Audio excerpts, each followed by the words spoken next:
মিনু কিচেনে সবাইকে স্বাগতম। আশা করছি তোমরা সবাই ভালো আছো। আজকের খোকা ইলিশের রেসিপি নিয়ে চলে এসেছি।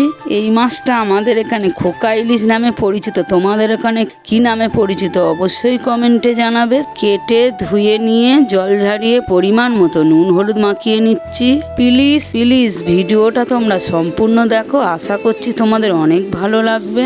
1 টেবিল চামচ সাদা সর্ষে, 1 টেবিল চামচ কালো সর্ষে, 4টে চেরা কাঁচা লঙ্কা, সামান্য একটু নুন দিয়ে পেস্ট বানিয়ে নিচ্ছি। কড়াটা গরম করতে বসিয়ে দিলাম। গরম কড়াইয়ে পরিমাণ মতো সর্ষের তেল দিয়ে দিলাম। আমি এই রান্নাটা সম্পূর্ণ সর্ষের তেলে করব।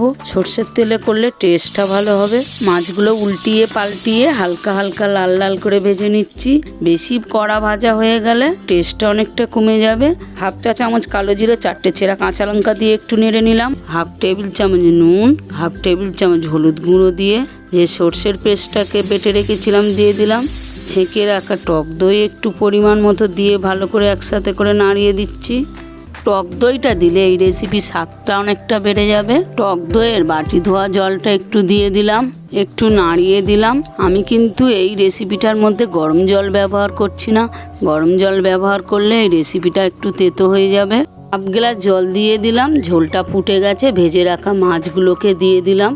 খুন্তি দিয়ে মাছগুলো ভালো করে ঝোলের মধ্যে ডুবিয়ে দিচ্ছি, যাতে মাছগুলোর মধ্যে ভালো মতো মশলাটা মিশে যায়। কিছুক্ষণের জন্য কুক করতে দিয়ে দিলাম। গ্যাসটাকে লো ফ্লেমে রেখে 5 মিনিট পরে ঢাকনা খুলে দেখলাম মাছটা অনেকটাই হয়ে এসছে।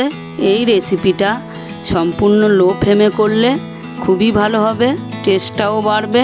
এই রেসিপিটার মধ্যে কাঁচা লঙ্কাটা ভেঙে দিলে স্বাদটাও বাড়বে, গন্ধটাও সুন্দর হবে। এখানে চাইলে একটাও লঙ্কা ব্যবহার করতে পারো।